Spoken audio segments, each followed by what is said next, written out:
Good afternoon, good evening, wherever you're calling in from around the world. KJ, I want to go to you first of all.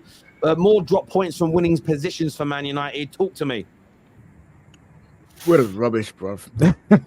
We are not good. We are not good. Honestly, Spurs should have won that game. If they're Spurs, we are fortunate that Spurs had Werner and Johnson out there today, and they brought on Brian Hill and they had Oliver Skip in the 10 or wherever he was playing, because these guys are average players. If they had if they had Kulu, if they had Madison, if they had Son, if they had Basuma, if they had Sarr, we're getting smoked. Absolutely smoked. And it's to the point where, as much as the players aren't good enough, as much as the players are performing poorly, how much more can we say the players, when the same issues every game are happening? It's not like different players are making separate mistakes each games, and that's why we lose or that's why we don't win. It's the same thing every week. This guy has screwed us. Ten Hag has screwed us this year. And I don't care about the injuries, because guess what? Every team this year has had injuries. Every team has also played better than us. So what now?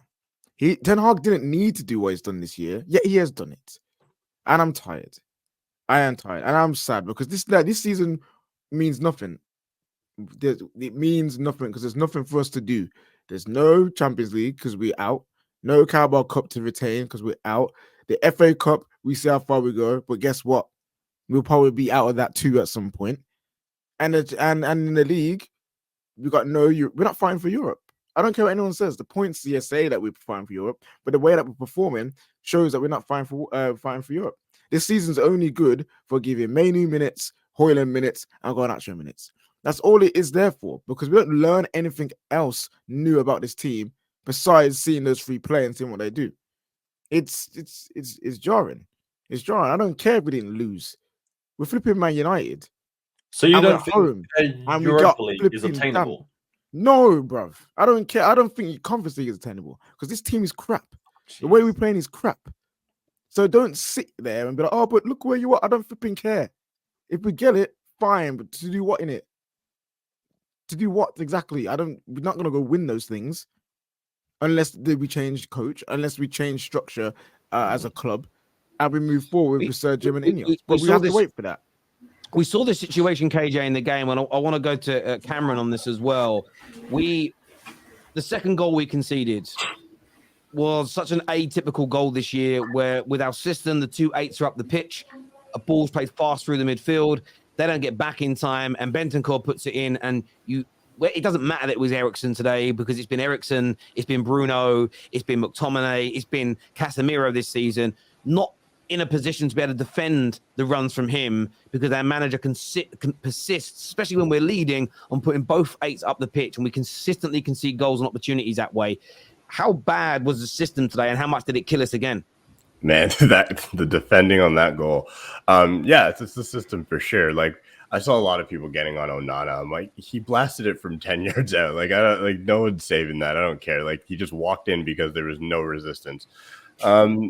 Yeah, I don't know. It's a weird one because our system's not working. I don't know how it ends up working. I don't think it will. But I'm still in the same spot, right? It's kind of like, what else? You fire Ten Hag, nothing changed. Nothing would change at all this year. I know everyone's saying, "Oh, it definitely would." I actually truly believe nothing would change at all. So I'm kind of like, Sir Jim was there. He was watching. He now knows. He's seeing it firsthand what he needs to do.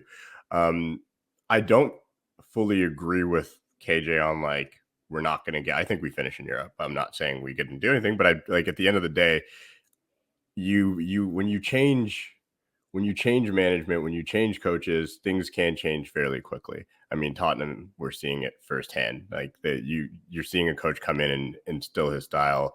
And the reason why I'm like not yelling Ten Hag out is because I look around and I'm like, who do you bring in that would implement a style that would carry into next year? Because that's what matters, right? It's not about, like, when I think about it, it's not about this year. So if you're going to sit here and say this year's dead, nothing matters, we're playing for nothing, there's literally no point in bringing in a coach that's not going to be here next year. Like, you might as well just let the season be dead, let it all die, and figure it all out next year because our system doesn't work. And then when you bring in Scott, like within 12 minutes, I sit there and I'm just like, all right, well, if you if you don't score, it's over. Like, like if he doesn't score, and he missed the fact that the fact he brought Scott McTominay on instead of Casemiro. What was going through your head at that moment as a Man United fan? I didn't even know Cass was on the bench. Bro, I think it's all a bit mad because I think what I thought at that point was, how does he turn it around this season? Because he's continuously making mistakes, he's continually making decisions that seem to baffle everybody, and everybody else can see what the issues are, but not him. So then when McTominay came on, I was like, well, we have like 3-4 months of the season left, and how does he change this around? How does he? Because now you're getting players that are coming back fit, and it's like, does that really move the needle when the players that he trusts are the McTominays of the world, the Garnachas of the world, who has his moments, but he's still very raw. The Hoylands, who he scored today, and it was a great goal, but it's still very raw. Rashford, who's yeah, he scored today, but again, he's very hit and miss. You know what I mean? So yeah, I was just thinking, how does anything change? And I think the problem for United fans is we've got too used to saying, "Well, this season's over. Chalk this one off. Start again next year." When next year comes, as soon as we hit a bad patch, like, well, season's over again. Start again next year, and it's all a bit Yeah, but bro, that's because there's nothing to build from. Look at Spurs. Spurs could crash and burn for the rest of the season and get nothing. But at least their fans can sit there and say, from what we saw, we can build off that for the future. We can build off that, get better players in, and we will climb up the league. What we see week in, week out of Manchester United is not even hope, not even a glimmer of hope. It's the same crap week in, week out that leads to nowhere. So that's why every season we sound like that. It's because we as a club do not have a plan for the future. Even Spurs with Daniel Levy as a chairman have a plan for the future, and we do not.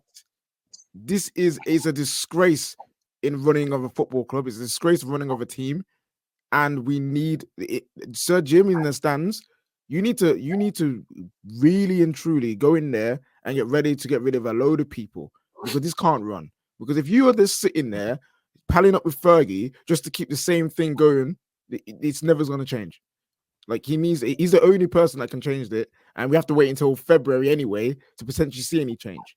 So really quickly though, I'll say this: credit to Tottenham. They played some incredible football, especially like after we scored the first goal. I don't think we touched the ball for another 15 minutes or so, and then the whole second half, it looked like Tottenham were just, they were popping the ball around.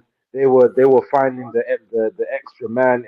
They played some sensational stuff. So I think even if we came to play today, I think a draw was probably more or less what was on the cards for us, to be honest. You guys have to be happy with a draw here. You guys have to be happy walking away with a 2-2, because if we're being honest, Terry, like you mentioned, like 10 minutes ago, if we had any of those other players that we've been missing for the past couple months, or even just having a player like Son back, someone who's just a bit more clinical in that front three, we would have put you guys away by 3 or 4 today minimum. We should have won today, and any Tottenham fans probably, we're disappointed with the result. I'm not happy with the draw, and to walk away with that, because we all expected going into the game we wanted to win, but to walk away knowing that we left so much on the pitch, it's frustrating, because that front three, look, we always knew there was going to be problems with the attack. We always thought that there was going to be problems goal scoring as well with those front three. Richarlison, Werner, and Johnson are not very mobile, not known for goal scoring. And do you know, I was impressed at points with how Werner was playing, but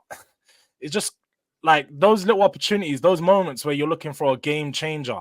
We're missing that. We were missing that massively today. And we just had to look at the great defensive performance and probably the midfield performance for us to say this is how we got through the game. But Man United fans should be happy, man. I feel like you guys should walk away and say, "Look, we got a point today. Yeah. We got a point." no, we can't be. You're not going to. I get what you're doing there. You're not going to be able to gaslight us. I understand. Maybe I said it in my opening speech, if you want to call it that. In the context of where we sit and how poor we are, you could argue you could be happy with that result. But with what we invest, what we pay these players, what we expect on a return on that investment, it's nothing to do with having a divine right to win. But when you spend the most amount of money in the Prem, you have one of the highest wage bills in the world, can't be happy with it. It's impossible to be. You know, we are. I mean, this with respect to your club. In 100 years' time, Tottenham won't be bigger than Man United. You won't have won more than us. You won't have more fans than us. And that's not a dig. This is just there is a gulf in size, not class, in size between the two clubs. If we were suddenly spending like a Burnley, then cool, I could be happy with drawing with Tottenham, who are a very rich club with billionaire owners who are up near the top. That should, with what you spend, be challenging for major honours. But the fact we spend more than you, have a bigger wage bill than you, and within 6 months of having a new manager, your football is better than us. And I'm sorry to call you out, man, like Canadian Cam, but this is a team with half its squad missing, and they're playing the brand of football the manager wants. This nonsense that because we didn't get De Jong, we can't play that style of football. When Ten Hag said that, that's why I lost all faith in him, because I've never in my professional life, when I did martial arts for the UK, I've never heard that from anyone that's serious. You start as you mean to go on when it comes to coaching and building those blocks for the future. And the reason why Tottenham are better than us is because they can just hold on to the ball better. We go 1-0 up and then 2-1 up. We can't hold on to the ball. It's like trying to carry water in a bucket with a fucking big hole in it. And some of it is players, I get that. But I wouldn't honestly, I mean this with respect again, I wouldn't buy 70% of the Spurs players that featured today. I wouldn't. Not to improve us to get us back to the level where I want us to be. I wouldn't buy any of the front line of Spurs. I wouldn't buy any of the starting midfield. I'd put some of their back line in the team. I'd definitely take their goalkeeper. You wouldn't take Bentancur? Yeah, I was going to say, Bentancur would have started for us today. Yes, no, but that ain't what I said. But to win the league, though. To win the league. I'm literally looking at that team and I'm thinking, I think Udogie, future wide, Vicario, Van der Ven. Porro, maybe. Something about him I really like. You've got 3 or 4 players that I look at and go, really good talents or really good players. But look how they pass and move the ball. That is on the manager. The fact Man United fans are ignoring this, it's like hearing nails run down a fucking chalkboard. So with respect, George, no, I'm not happy. My club stinks. It don't matter what you say. It absolutely stinks.